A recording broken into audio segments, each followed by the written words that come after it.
পৰীক্ষাৰ সময়সূচী পৰ্যবেক্ষণৰ পিছতে নিৰ্ধাৰণ কৰা হ'ব অসম বিধানসভা নিৰ্বাচনৰ দিন। তিনিদিনীয়া পৰ্যালোচনা বৈঠকৰ পিছতে সংবাদমেলত এই ঘোষণা নিৰ্বাচন আয়োগৰ। বিহুৰ পূৰ্বে নিৰ্বাচন পাতিবলৈ আয়োগক আহ্বান প্ৰতিটো ৰাজনৈতিক দলৰ 1000 ভোটাৰ থকা কেন্দ্ৰৰ ওচৰতে স্থাপন কৰা হ'ব নতুন ভোট কেন্দ্ৰ। পৰীক্ষাৰ সময়সূচী পৰ্যবেক্ষণৰ পিছতে নিৰ্ধাৰণ কৰা হ'ব অসম বিধানসভা নিৰ্বাচনৰ দিন।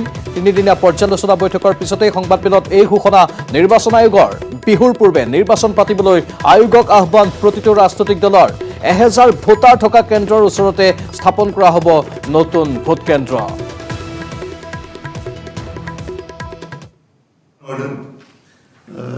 We took a stock from the district authorities, Mr.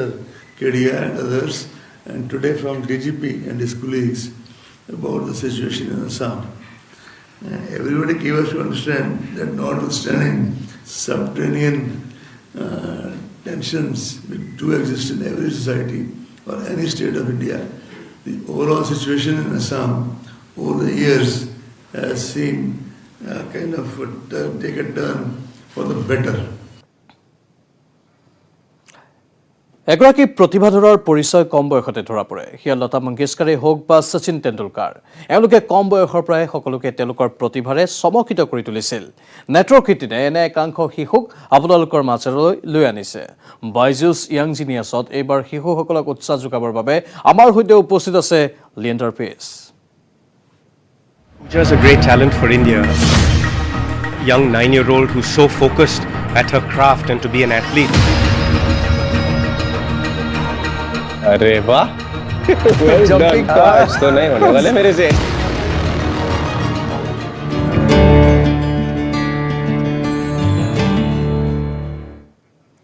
আজি ভাৰতৰ পৰা 6 দেশলৈ কোভিড ভেকচিনৰ ৰপ্তানি। ভূটান, মালদ্বীপ, নেপাল, বাংলাদেশ, ম্যানমাৰ আৰু চিচেলিছলৈ ভাৰতে পঠাব কোভিড ভেকচিন। বৈদেশিক মন্ত্ৰালয়ে সদৰি কৰিছে এই কথা। কেইবাখনো দেশে ভাৰতৰ পৰা বিচাৰিছে কোভিড ভেকচিন। ভূটানৰ থিম্ফুলৈ 1.5 লাখ কোভিচিল্ড ৰপ্তানি কৰা হৈছে। মালদ্বীপৰ মালিলৈ আজি ভাৰতে পঠাব 1 লাখ ভেকচিন। মালদ্বীপে আৰু 3 লাখ ভেকচিন ক্ৰয় কৰিব ভাৰতৰ পৰা।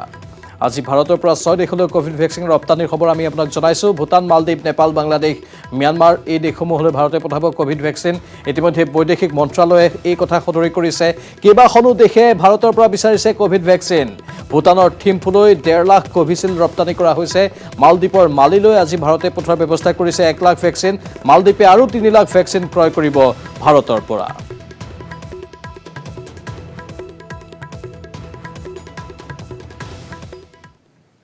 তিয়ক সমষ্টিৰ পঞ্চায়তত ব্যাপক দুৰ্নীতিৰ অভিযোগ। শাসনাধিষ্ঠিত বিজেপি চৰকাৰে গ্ৰামাঞ্চলৰ ৰাইজৰ উন্নয়ন হোৱাকৈ বহু আঁচনি ৰূপায়ণ কৰিছে যদিও কাৰ্যত সেই আঁচনিয়ে স্পৰ্শ কৰিব পৰা নাই তিয়কবাসী ৰাইজক।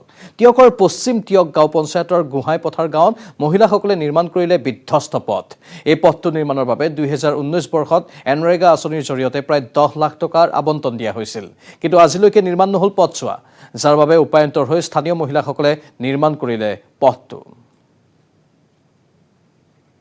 অধিক জনাব আমাৰ সতীৰ্থ দিগন্ত হাজৰিকাই। গ্ৰামাঞ্চলৰ ৰাইজৰ সুবিধা হোৱাকৈ ইতিমধ্যে বৰ্তমানৰ যিখন চৰকাৰ আছে সেই চৰকাৰখনে কিন্তু পঞ্চায়তৰ জৰিয়তে বহু সুবিধা বা অথবা আঁচনি গ্ৰহণ কৰিছে। সৰ্বাধিক পঞ্চায়তৰ জৰিয়তে গ্ৰামাঞ্চলৰ উন্নয়ন হোৱাকৈ আঁচনি ৰূপায়ণ কৰিছে।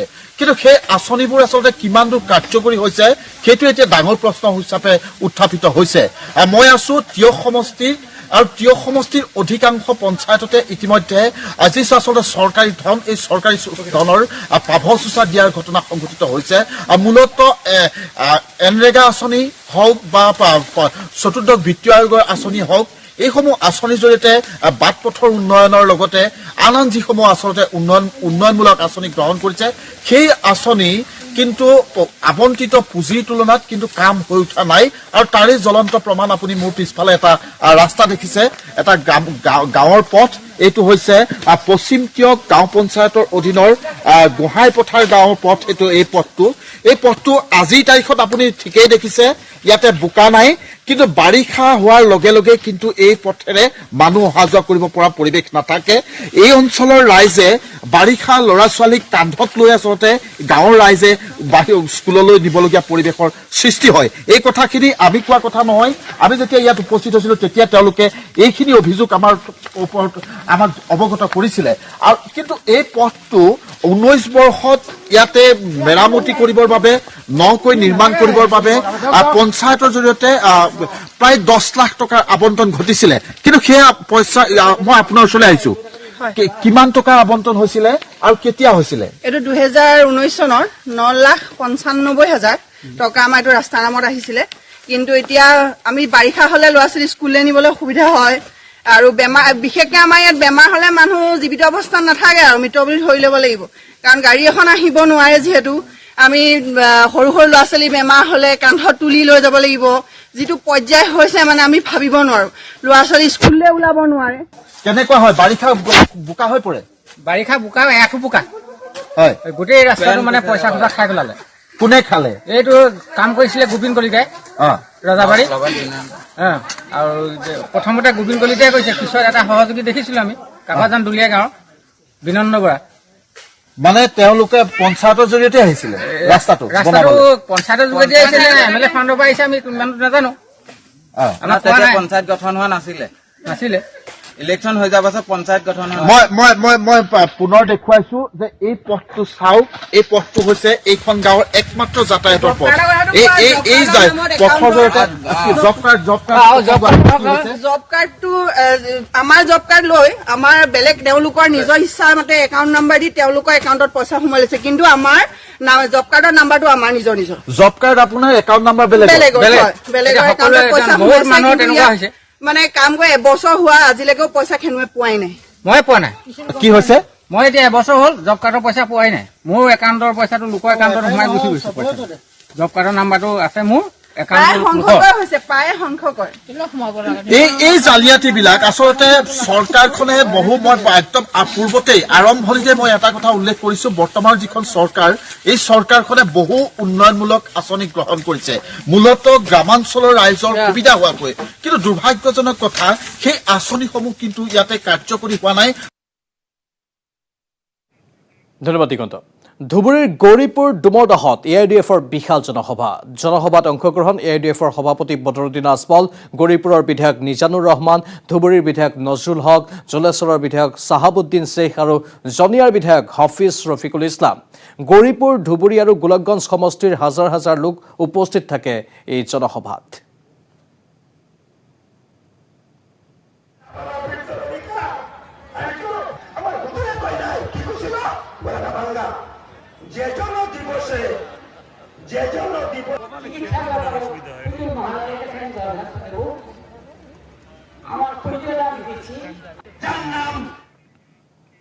কাইলৈৰ পৰা ঐতিহাসিক জোনবিল মেলা পাহাৰ ভৈয়ামৰ সম্প্ৰীতি গঢ়ি মেলাত অনুষ্ঠিত হ'ব পৌৰাণিক বিনিময় প্ৰথা সমূহীয়া মৎস্য চিকাৰ কুকুৰা যুঁজ আৰু গোভা দেউৰজাৰ ৰাজদৰবাৰেৰে মুখৰিত হ'ব জোনবিল মেলাৰ বাকৰি ৰাজদৰবাৰত উপস্থিত থাকিব মধ্য অসমৰ 18 গৰাকীকৈ তিৱা ৰজা এই ৰজাসকলক মুখ্যমন্ত্ৰী সৰ্বানন্দ সোণোৱালে প্ৰদান কৰিব ৰাজভাত্তা অহাকালিৰ পৰা আমাৰ পাহাৰ ভৈয়ামৰ মিলনৰ ক্ষেত্ৰ জোনবিল মেলা অনুষ্ঠিত হ'ব আৰু অহাকালি আমাৰ পাহাৰৰ ভাই ভনীসকল নামি আহিব বিনিময় প্ৰথাৰ বাবে আৰু গোভা ৰজাই দা ডাঙৰীয়াসকলৰ সৈতে জোনবিলৰ মাছেৰে ভোজ ভাত খাব আৰু পৰহি আমাৰ এইবাৰ মূল কাৰ্যসূচী ৰাখিছোঁ পৰহি ৰাতিপুৱাতেই পাহাৰ ভৈয়ামৰ সম্প্ৰীতিৰ বিনিময় প্ৰথা সম্পাদিত হ'ব আৰু লগতে সমূহীয়াভাৱে মাছ মাৰিব জোনবিলত আৰু তাতেই এইবাৰ কি কয় মুখ্যমন্ত্ৰী ডাঙৰীয়া যি গোভা ৰজাৰ দৰবাৰ বহিব 22 তাৰিখে তেখেতে মুখ্য অতিথি উপস্থিত থাকিব আৰু লগতে 18 গৰাকী তিৱা ৰজাক তেখেতে 1 লাখকৈ টকা ৰাজভাত্তা প্ৰদান কৰিব আৰু সেইদিনাখনে কুকুৰা যুঁজো হ'ব আৰু এই বছৰ 3 দিনীয়া কাৰ্যসূচীৰে নৰ্থ ইষ্ট জোন কালচাৰেল চেণ্টাৰ ডিমাপুৰে ছিকিমৰ পৰা মেঘালয়ৰ পৰা মণিপুৰৰ পৰা নাগালেণ্ডৰ পৰা সাংস্কৃতিক দল আহিব তেওঁলোকে 3 দিনীয়া এইটো কি কয় সাংস্কৃতিক লোকনৃত্য প্ৰদৰ্শন কৰিব আৰু বাতৰিত পুনৰ সময় হৈছে চমু বাণিজ্যিক বিৰতিৰ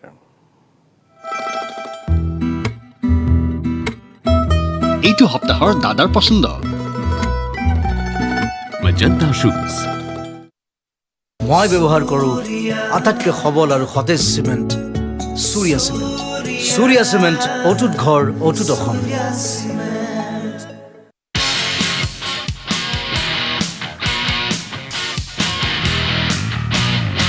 স্বাগতম সমাগত ২৬ জানুৱাৰী গণৰাজ্য দিৱস উপলক্ষে ৰাজধানী দিল্লীত চলিছে ব্যাপক প্ৰস্তুতি গণৰাজ্য দিৱসৰ পেৰেডৰ বাবে আখৰাত ব্যস্ত হৈ পৰিছে ইণ্ডো টিবেটান বৰ্ডাৰ পুলিচ অৰ্থাৎ ITBP জোৱানৰ দল আমি দৃশ্য আপোনালোকক দেখুৱাইছোঁ এয়া দিল্লীৰ দৃশ্য য'ত গণৰাজ্য দিৱসৰ প্ৰস্তুতি চলি আছে গণৰাজ্য দিৱসৰ পেৰেডৰ বাবে আখৰাত ব্যস্ত হৈ পৰিছে জোৱানসকল আৰু ITBPৰ জোৱানসকলকো বিশেষ ৰূপত দেখা গৈছে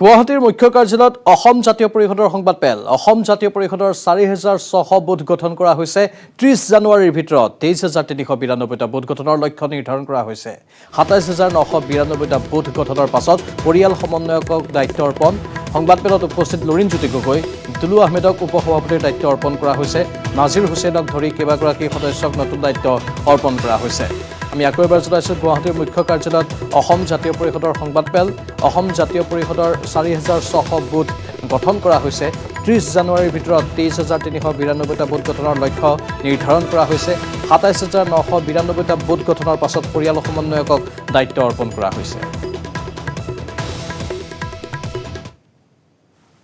আমাৰ সাংগঠনিক কাম কাজৰ সম্প্ৰসাৰণ সমগ্ৰ অসমৰ প্ৰতিটো প্ৰান্তত প্ৰতিখন জিলাৰ বুথ পৰ্যায়ৰ অতিক্ৰম কৰি পৰিয়াল সমন্বয়কলৈকে সম্প্ৰসাৰণ কৰাৰ কাৰণে পৰিকল্পনা প্ৰস্তুত কৰিছিলোঁ ইয়াৰ নিখুঁত ৰণকৌশল ইতিমধ্যে তৈয়াৰ হৈছে আৰু আমি সাংগঠনিক কাম কাজ ইতিমধ্যে অসমত থকা অসমৰ মুঠ ২৭৯৯২টা বুথ কেন্দ্ৰ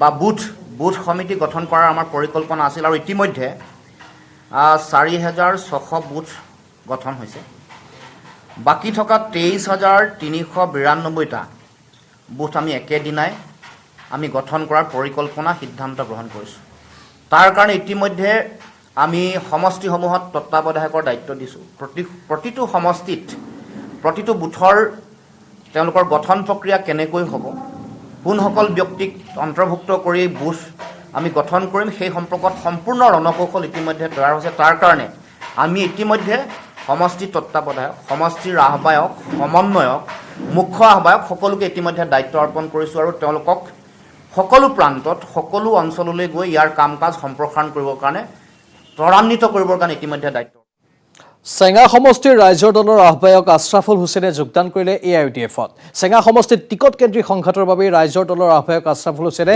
মঙলবাৰে বাঘপুৰত যোগদান কৰে AIUDF দলত চেঙা সমষ্টিৰ ৰাইজৰ দলৰ আহ্বায়ক আশ্ৰাফুল হুছেইনে যোগদান কৰিলে AIUDF-ত চেঙা সমষ্টিত টিকট কেন্দ্ৰিক সংঘাতৰ বাবে ৰাইজৰ দলৰ আহ্বায়ক আশ্ৰাফুল হুছেইনে মঙলবাৰে বাঘপুৰত যোগদান কৰে AIUDF দলটোত আচলতে বিগত এটা দশক সমাজৰ কাৰণে জনগণৰ কাৰণে কাম কৰি আহিছিলোঁ আৰু শেহতীয়াকৈ চেঙা সমষ্টিৰ যি আভ্যন্তৰীণ ৰাজনৈতিক পৰিৱেশ আৰু বিধায়কৰ যি অকৰ্মণ্যতা তেওঁ কাম নকৰে ডেভেলপমেণ্টৰ কোনো কাম কাজ নাই আৰু যি মৌলিক প্ৰশ্ন সেইসমূহ প্ৰশ্ন উত্থাপন কৰিব নোৱাৰাত সমষ্টিবাসী এইবাৰ বিচাৰিছে যে এজন যুৱ সমাজহিতকী ব্যক্তিক তেওঁলোকে বিচাৰিছে যাৰ কাৰণে মই আগুৱাই আহিছিলোঁ জনগণে পচন্দ কৰিছে আৰু জনগণৰ ৰায়ক সন্মান জনাই মই আজি AIUDF দলত যোগদান কৰিছোঁ অনাগত দিনত দলৰ কাৰণে ২৪ জানুৱাৰীত নলবাৰীলৈ আহিব কেন্দ্ৰীয় গৃহমন্ত্ৰী অমিত শ্বাহ নলবাৰীৰ পাইকাৰকুচি কেন্দুকুচিত অনুষ্ঠিত হ'বলগীয়া বিজেপিৰ বিজয় সংকল্পত অংশ ল'ব কেন্দ্ৰীয় গৃহমন্ত্ৰীগৰাকীয়ে অমিত শ্বাহৰ আগমনক লৈ নলবাৰীৰ কেন্দুকুচিত যুদ্ধগতিত চলিছে প্ৰস্তুতি প্ৰায় ৪০ বিঘা মাটিকালিৰ এখন বৃহৎ পথাৰত সাজি থকা হৈছে পেণ্ডেল কেন্দ্ৰীয় গৃহমন্ত্ৰীৰ লগতে আন অতিথিসকল আৰু সভালৈ অহা লোকসকলৰ যাতে কোনো ধৰণৰ অসুবিধা নহয় তাৰ ওপৰতো গুৰুত্ব দিয়া হৈছে ২.৫ লাখ মানুহক সম্বোধন কৰি অমিত শ্বাহে প্ৰদান কৰিব ভাষণ এই সংকল্প সমাৰোহৰ পৰাই এক প্ৰকাৰ নলবাৰীৰ পৰাই নামনি অসমত বিজেপিয়ে আগন্তুক নিৰ্বাচনৰ ৰণসিঙা বজাব অধিক জনাব আমাৰ সতীৰ্থ ত্ৰিদীপ কলিতাই জানুৱাৰীত নলবাৰীলৈ আহিব কেন্দ্ৰীয় গৃহমন্ত্ৰী অমিত শ্বাহ, যাৰ বাবে এতিয়া ৰাজ্যিক বিজেপি অথবা নলবাৰী বিজেপিৰ গাত নাই তত। আৰু ৰাজ্যিক বিজেপি তথা নলবাৰী বিজেপিয়ে কেন্দ্ৰীয় গৃহমন্ত্ৰী অমিত শ্বাহক আদৰিবলৈ এতিয়া চলাইছে ব্যাপক প্ৰস্তুতি। নলবাৰী জিলাৰ পাইকাৰগুছিৰ অন্তৰ্গত কেন্দুগুছিৰ এইখন পথাৰতে 24 জানুৱাৰীত অনুষ্ঠিত হ'ব বিজেপিৰ বিজয় সংকল্প শীৰ্ষক এক সমাৱেশ। আৰু এই সমাৱেশস্থলীত প্ৰায় 2.5 লাখ মানুহ সমাগম হোৱাৰ আশা কৰিছে বিজেপিৰ ফালৰ পৰা। আৰু এই 2.5 লাখ মানুহক সম্বোধন কৰি কেন্দ্ৰীয় গৃহমন্ত্ৰী অমিত শ্বাহে প্ৰদান কৰিব উদাত্ত ভাষণ। আৰু যিহেতু নিৰ্বাচন সমাগত, নিৰ্বাচনৰ প্ৰাক মুহূৰ্তত এনেধৰণে কেন্দ্ৰীয় গৃহমন্ত্ৰীয়ে আহি এক প্ৰকাৰ নলবাৰীকে ধৰি নামনি অসমত বিজেপিৰ নিৰ্বাচনী ৰণসিঙা বজাব। আৰু এই মুহূৰ্তত মই সেই বিজয় সংকল্পৰ যি সমাৱেশ হ'ব সেই স্থানত বৰ্তমান উপস্থিত আছোঁ। আৰু ইয়াত কেনেধৰণৰ প্ৰস্তুতি সেই সন্দৰ্ভত মই দেখুৱাবলৈ চেষ্টা কৰিম। সহযোগীক মই দৃশ্য দেখুৱাবলৈ আহ্বান জনাইছোঁ। আৰু এনেধৰণে এখন বৃহৎ পথাৰত এনেধৰণে সাজি উলিওৱা হৈছে এখন বিশাল আকাৰৰ মঞ্চ। আৰু তাৰ সন্মুখ ভাগত এনেধৰণে যিসমূহ অতিথি আহিব, যিসমূহ ৰাইজ আহিব, বিজেপিৰ সমৰ্থক আহিব, সেইসকলক বহাৰ বাবেও ব্যৱস্থা কৰিব। আৰু এনেধৰণে বিশাল পথাৰ, যদি সম্ভৱ হয় সহযোগীক মই সমগ্ৰ দৃশ্যটো এবাৰ দেখুৱাবলৈ আহ্বান জনাইছোঁ। কেমেৰাই যিমান সম্ভৱ ঢুকি পাব আমি দেখুৱাবলৈ চেষ্টা কৰিম। প্ৰকাণ্ড পথাৰ এখন, বৃহৎ আকাৰৰ পথাৰ এখনত এনেধৰণে বিজয় সংকল্প অনুষ্ঠিত হ'ব বিজেপিৰ। আৰু য'ত উপস্থিত থাকিব কেন্দ্ৰীয় গৃহমন্ত্ৰী অমিত শ্বাহ। আৰু অমিত শ্বাহে সম্বোধন কৰিব 2.5 লাখ মানুহক।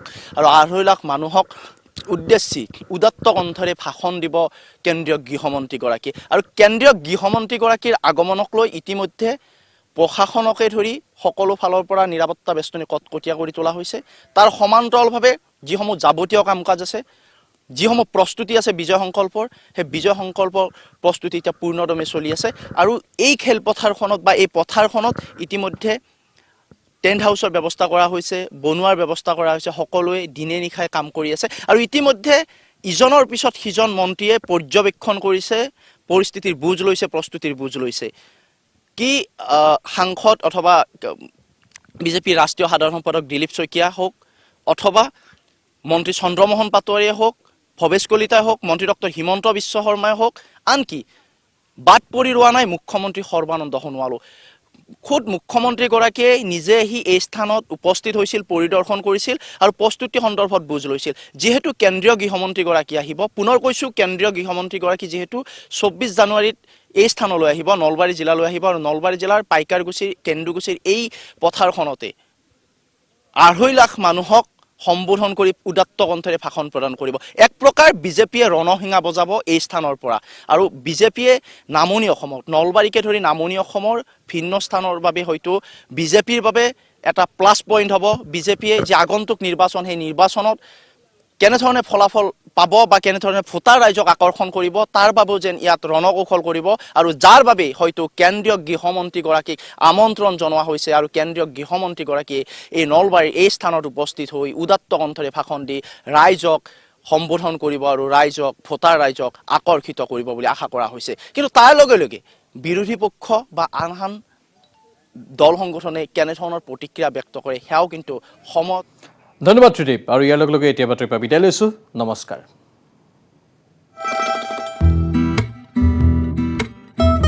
এইটো সপ্তাহৰ দাদাৰ পছন্দ মজন্তা শুজ।